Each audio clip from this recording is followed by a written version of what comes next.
আসসালামু আলাইকুম everyone, welcome back to my new blog আমায়াত ফ্রম মায়াত প্যারাডাইস। আশা করি সবাই ভালো আছেন, সুস্থ আছেন, আমিও ভালো আছি। এই সিজনে টমেটো হচ্ছে অনেক কম দামে পাওয়া যায়, তো ভাবলাম আজকে টমেটোর সসটাই বানিয়ে ফেলি আর আপনাদের সাথে শেয়ার করে ফেলি। তো এখানে আমি টমেটো ফার্স্টে ধুয়ে নিয়েছিলাম, এরপরে পিস পিস করে কেটে নিয়েছি, এরপরে হচ্ছে গিয়ে সিদ্ধ করতে দিয়ে দিয়েছি।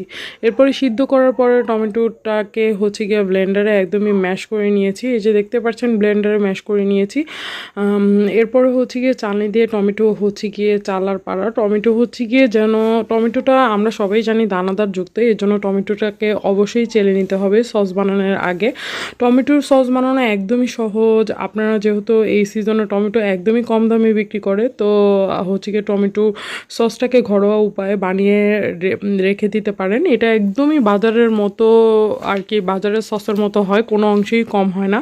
তো দেখতেছেন আমি টমেটো দিয়ে হচ্ছে গিয়ে টমেটোর হচ্ছে গিয়ে লিকুইডটাকে একদম চেলে নিচ্ছি সুন্দর করে।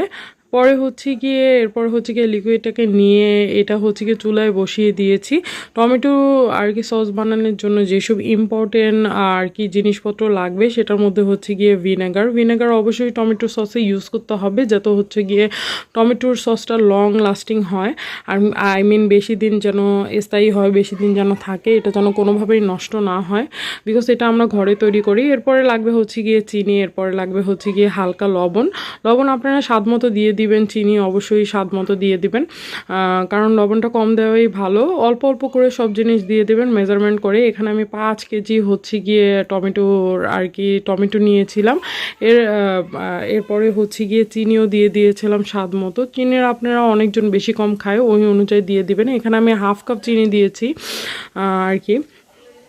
এরপরে হচ্ছে গিয়ে চিনি দিয়ে নেড়ে চেড়ে দিয়েছি। টমেটো সস বানানো একদমই সহজ। এটা ততক্ষণ পর্যন্তই নাড়া লাগবে, ততক্ষণ পর্যন্তই চুলায় আর কি ধরে রাখা লাগবে, যতক্ষণ পর্যন্ত আর কি টমেটোর থিকনেসটা না আসে, এটা আর কি গাঢ় না হয়।